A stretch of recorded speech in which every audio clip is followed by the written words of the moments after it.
최근에는 대통령께서도 국민 공감대가 형성되면 고려해 볼 수 있다는 뜻을 알렸습니다. 그래서 아마 앞으로는 논쟁이 더 활발해지리라 여겨집니다. 하지만 사면이 되더라도 우리가 잊어서는 안 되는 것이 있습니다. 그것은 왜 옥에 갔었느냐는 겁니다. 사면이 되든 안 되든 우리가 이 사실을 망각해서는 안 됩니다. 왜냐하면 망각하게 되면 역사는 언제나 같은 일이 되풀이된다는 것을 우리에게 알려주기 때문입니다. 이 점에서 우리는 박근혜 전 대통령의 탄핵에 대해서 한번 짚어볼 필요가 있습니다. 지난 2017년 3월 10일에 헌법재판소가 내린 탄핵 심판 선고에 따라 박근혜 전 대통령이 대통령직에서 파면되었습니다. 헌정사상 처음으로 헌법재판소가 내린 탄핵 심판으로 대통령이 물러나는 일이 발생했습니다. 우리나라에서 탄핵이 실제로 진행된 사례는 적습니다. 1985년 10월 18일에 당시 신민당 국회의원 102명이 유태영 대법원장에 대한 탄핵 소추 결의안을 발의했습니다. 그리고 4월 뒤인 21일에 재적의원 247명 중에서 찬성 95명, 반대 146명, 기권 5명, 무효표 1명으로 부결되었습니다. 그 후에 2004년 3월 12일에는 157명이 발의한 노무현 전 대통령 탄핵 소추안이 상정되었고 재적 의원 271명 가운데 193명이 찬성하여 헌법재판소에 소추안이 제출되었습니다. 탄핵 소추 사유로는 국법 질서 문란 행위로 언론사와 한 인터뷰 중에서 특정 정당을 지지한 행위와 헌법기관을 경시한 점, 그리고 권력형 부정부패 연루 혐의와 국정 파탄 책임 등이었습니다. 그러나 헌법재판소는 법률 위반은 일부 인정하면서도 대통령직을 그만두게 할 만큼 중대한 사유라고 할 수 없다고 판단하여 탄핵을 인정하지 않았습니다. 박근혜 전 대통령의 경우는 2016년 12월 9일 국회에서 234명의 찬성으로 탄핵 소추안이 가결되었습니다. 그리고 헌법재판소에 소추안이 제출되었습니다. 탄핵 소추 사유로는 공무원 임명권 남용, 언론 자유 침해, 세월호 사건에 관한 생명권 보호 의무와 직책 성실 의무 위반, 그리고 최순실로 알려진 최서원에 대한 국정 개입 허용과 권력 남용 등입니다. 이 가운데서 헌법재판소가 인용한 부분은 최순실의 국정 개입과 권력 남용입니다. 나머지는 인정하지를 않았습니다. 헌법재판소가 인용한 부분을 보면 첫째, 최순실이 공무상 비밀을 담고 있는 문건을 읽고 내용을 수정하거나 대통령의 일정을 조정하는 등 직무활동에 관여한 점.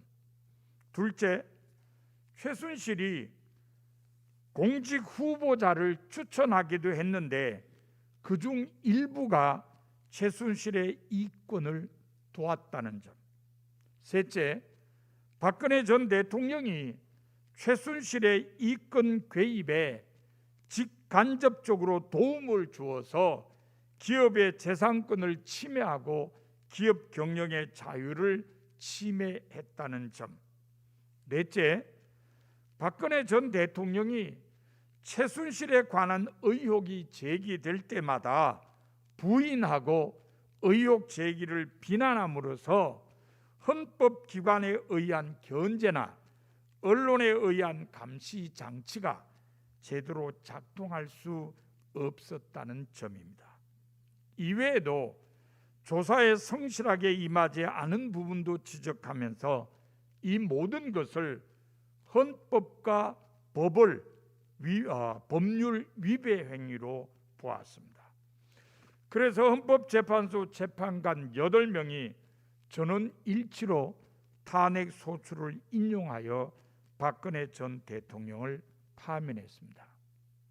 이렇게 보면은 박근혜 전 대통령을 파면으로 이끈 것은 최순실이었습니다. 헌법재판소의 결정 요지를 보면 피청구인의 행위는 최서원, 이 최순실이죠.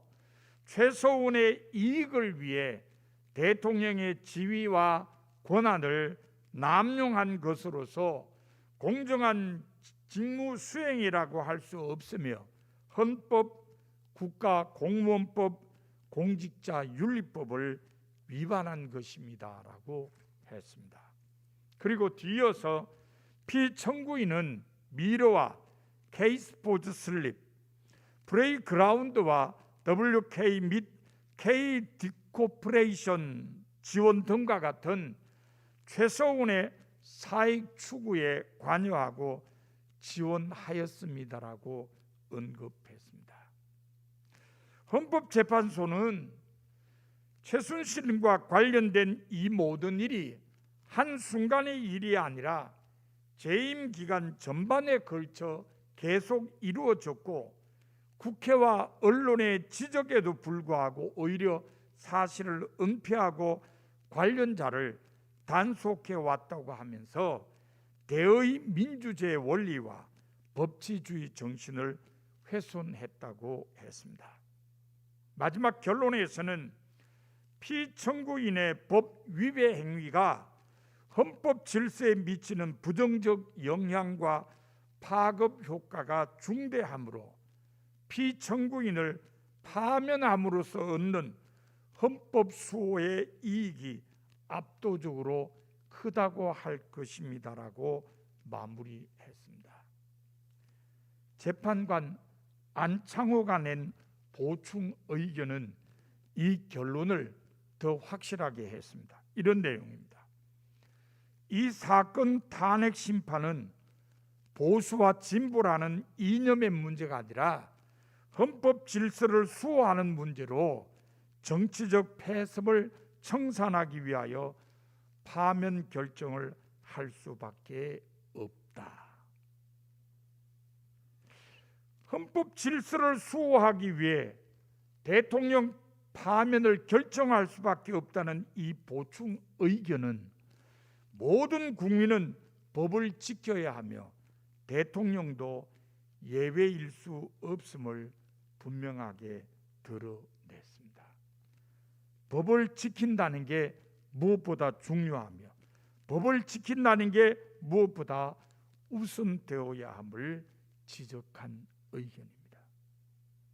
결국은 박근혜 전 대통령의 파면을 우리가 다시 생각해 봐도 법을 지키는 게 중요하다는 것을 깨닫게 됩니다.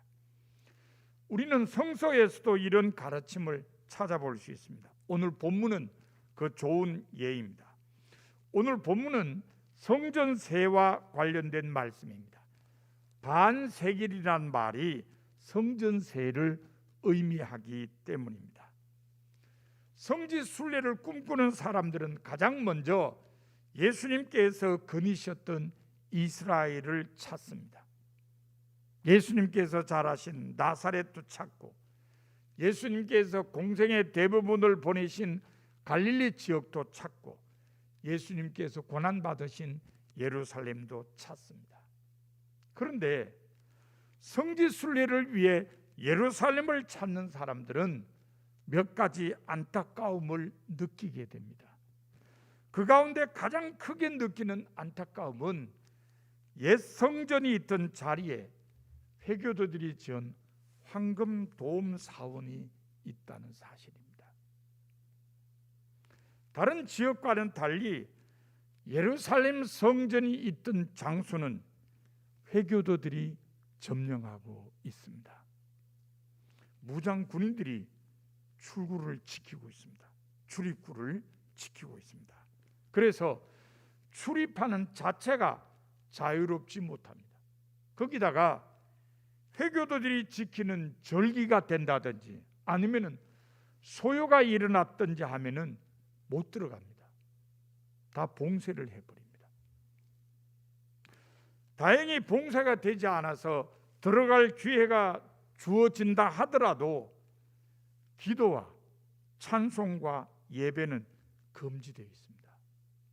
그래서 성전터에 가면은 마음껏 하나님께 영광을 돌리고 싶은 순례자들을 안타깝게 합니다. 그곳에서는 그냥 말없이 묵상 기도하고 그냥 바라보고 나와야 됩니다. 얼마나 안타까운지 모릅니다. 이스라엘 역사에는 지금 황금 도움 사원이 있는 옛 성전터에 세 차례 성전이 지어졌습니다. 첫 번째는 솔로몬 성전이었고 두 번째는 스룹바벨 성전이었습니다. 스룹바벨 성전은 바벨론에서 포로 생활을 끝내고 돌아온 사람들이 지은 성전입니다. 그리고 세 번째 성전이 헤롯 성전입니다. 모두 다 성전을 지은 사람의 이름을 따서 붙인 이름입니다. 이 중에 예수님 당시의 성전은 세 번째 성전인 헤롯 성전입니다. 헤롯 성전은 로마에서 건축학을 전공한 헤롯 대왕의 지시하에 지어졌기 때문에 규모가 가장 큰 성전이었습니다. 기원전 20년에 착공했는데 서기 64년에 완공되었습니다. 그러니까 84년에 걸쳐 공사를 한 겁니다. 예수님 당시에는 아직 완공이 되지 않은 상태에서 사용을 했을 정도였습니다. 성전의 규모가 크든 작든 성전이 지어지면 막대한 재정적 뒷받침이 필요합니다. 왜 그러냐? 우선 아침 저녁으로 번제를 드려야 했습니다. 번제 드릴 때마다 뭐가 필요하죠? 1년 된 어린 양이 필요합니다. 아침에 한 마리, 저녁에 한 마리 번제로 드려야 합니다. 그리고 번제를 드릴 때는 소제도 함께 드려야 합니다. 소제를 위해서는 포도주와 밀가루와 기름을 준비해야만 했습니다. 아침 저녁으로만 제사를 드리는 게 아니고 매주 안식일에도 제사를 드려야 합니다. 매월 초하루에도 제사를 드려야 합니다. 특별한 절기 때는 성대한 제사를 드려야 합니다. 따라서 그때마다 제사에 필요한 준비를 해야만 했습니다. 그뿐 아닙니다. 성전 안에는 휘장이 많이 있었습니다. 그리고 제사장들이 입는 예복도 있었습니다. 이런 것을 준비하는 데에도 많은 재정이 필요했습니다. 바로 이러한 재정 문제를 해결하기 위해서 만든 게 성전세입니다.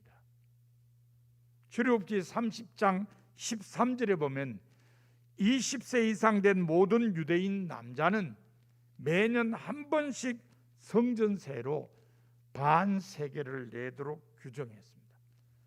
그러므로 유대인 남자들은 성전세로 반세겔을 매년 낼 수밖에 없었습니다.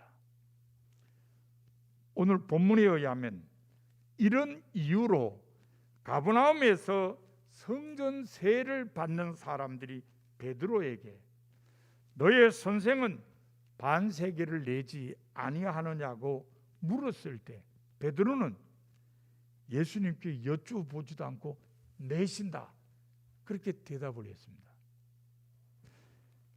베드로는 당연히 예수님도 내야 된다고 생각했습니다.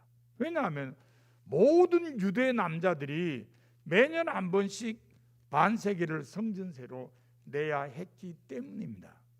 베드로는 당연하다고 생각했습니다. 그런데 예수님 생각은 달랐습니다. 예수님은 아니라고 생각하셨습니다. 본문 25절에 보면 베드로가 집에 들어갔을 때 예수님께서 먼저 베드로에게 물으셨습니다. 네 생각은 어떠하냐? 세상 임금들이 누구에게 관세와 국세를 받느냐? 자기 아들에게냐 타인에게냐? 예수께서 물으신 이 물음에 대해 베드로는 타인에게니다라고 대답했습니다. 그러자 예수님께서는 그렇다면 아들들은 세를 면하리라고 말씀하셨습니다.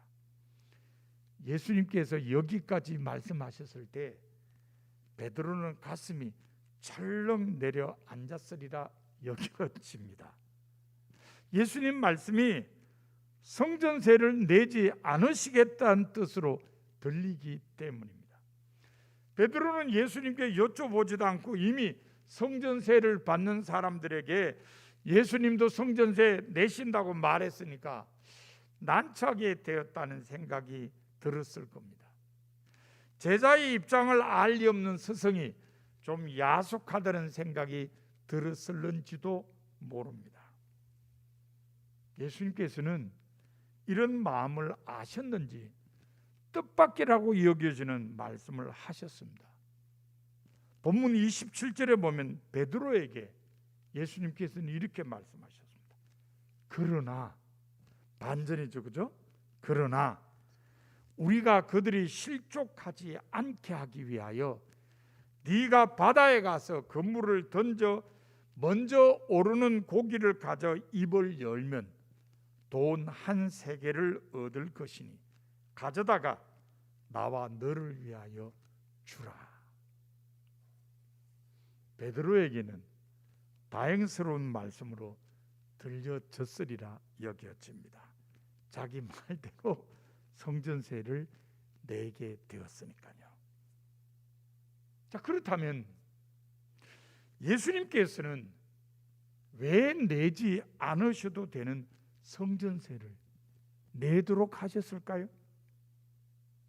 그 이유는 법과 질서를 존중해야 한다는 것을 가르치기 위해서입니다. 유대인 사회에서 법과 질서를 위한 시작은 하나님과 성전입니다. 그러므로 성전세는 법과 질서에 대한 상징입니다. 성전세를 내지 않으면 법과 질서에 대한 도전으로 보일 수 있습니다. 그렇기 때문에 예수님께서는 법과 질서를 존중하는 차원에서 성전세를 내게 하셨습니다. 예수님께서는 공생애 동안에 법과 질서를 존중하는 모습을 다양하게 보이셨습니다. 우선 성전을 인정하셨습니다. 마가복음 11장 11절에 보면 예수님께서 예루살렘에 올라가셨을 때 제일 먼저 찾아가신 곳이 성전이었습니다. 성전을 제일 먼저 찾으셨습니다. 다음 날에는 성전에 가셔서 성전 안에서 장사하는 사람들을 내쫓으시고 돈 바꾸는 사람들의 상을 그리고 비둘기 파는 사람들이 앉는 의자를 둘러 엎으셨습니다. 성전을 만민이 기도하는 집이 되도록 하기 위해서였습니다. 예수님께서는 이렇게 성전에 대해 남다른 애착을 갖고 계셨습니다. 그것은 성전을 하나님 집으로 인정하셨기 때문입니다. 다음으로 예수님께서는 성전을 인정하셨을 뿐만 아니라 성전에서 행해지는 모든 일도 인정하셨습니다. 마가복음 1장 44절에 보면 예수님께서 나병 환자를 고쳐주신 후에 이렇게 말씀하셨습니다. 가서 내 몸을 제사장에게 보이고 모세에 명한 것을 드려 그들에게 입증하라. 성전에 드려지는 예물도 드리라는 겁니다. 누가복음 17장 14절에도 보면 나병 환자 10명을 고쳐주실 때도 가서 제사장들에게 너희 몸을 보이라고 일러주었습니다. 제사장으로부터 완치되었다는 선언을 들으라는 겁니다. 이런 말씀들은 예수님께서 성전을 인정하셨을 뿐만 아니라 성전에서 행해지는 모든 일도 인정하셨음을 알려줍니다. 예수님께서는 성전과 성전에서 행해지는 모든 일을 인정하셨을 뿐만 아니라 회당도 인정하셨습니다. 회당은 성전에서 멀리 떨어져 있는 마을에 사는 유대인이 안식일에 모여서 하나님께 예배하던 장소였습니다. 나중에 유대인들이 바벨론으로 포로로 잡혀갔을 때 거기서 회당 예배가 아주 활성화되었습니다. 왜냐하면 이미 성전이 없어졌으니까요. 자기들이 포로로 잡혀올 때 예루살렘 성전이 불타는 걸 보았거든요. 그리고 바벨론에는 성전이 없습니다. 그래서 마을마다 회당을 세워서 안식일에 모여서 회당 예배를 드렸습니다.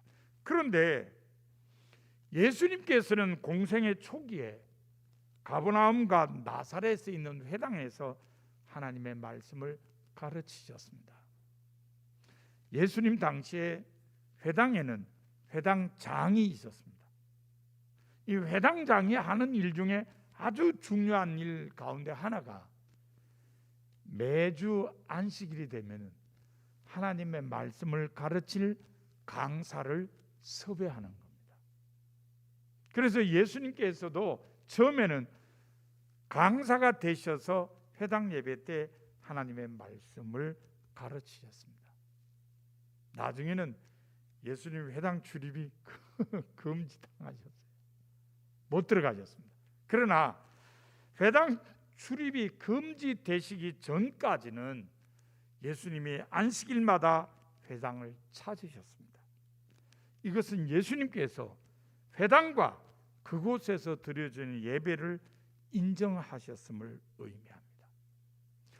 그럼에도 예수님께서 회당에서 종교 지도자들과 안식일 논쟁 같은 갈등을 일으키신 이유는 율법이 지닌 정신을 온전히 이루시기 위해서였습니다. 그래서 마태복음 5장 17절에 보면 예수님께서 이렇게 말씀하셨습니다. 내가 율법이나 선지자를 폐하러 온 줄로 생각지 말라. 폐하러 온 것이 아니요 완전하게 하려 함이라. 여러분, 이렇게 보면 예수님이 율법도 인정하신 거죠? 그렇다면 예수님께서는 율법도 성전도 회당도 그리고 그곳에서 행해지는 모든 일도 인정하셨음을 알 수 있습니다. 이것은 바로 유대 사회에 통용되는 법과 질서를 존중하심을 보여주신 일입니다. 법과 질서에 잘못이 있으면 그것을 고쳐서 온전하게 해야 하지만 기본적으로 법과 질서에 대한 존중은 있어야 한다는 가르침입니다. 예수님께서 성전세를 베드로에게 내게 하신 것은 이러한 법과 질서를 존중하는 차원에서였습니다. 그런데 본문에는 아주 의미 있는 단어 하나가 사용되었습니다. 바로 27절에 나오는 실족하게 하다라는 동사입니다. 이 히라브로는 스칸달리조라는 단어입니다. 이 스칸달리조라는 단어는 마태복음 저자가 자주 사용하는 단어입니다. 세번역 성경에는 다른 사람을 걸려 넘어지게 하다라고 번역되어 있습니다. 예수님께서는 이 단어가 가지고 있는 의미와 관련하여 엄하게 경고하셨습니다. 다른 사람을 걸려 넘어지게 해서는 안 된다는 경고입니다. 예를 들어 마태복음 18장 6절에 보면 누구든지 나를 믿는 이 작은 자 중 하나를 실족하게 하면 차라리 연자 맷돌이 그 목에 달려서 깊은 바다에 빠뜨려지는 것이 나으니라라고 말씀하셨습니다.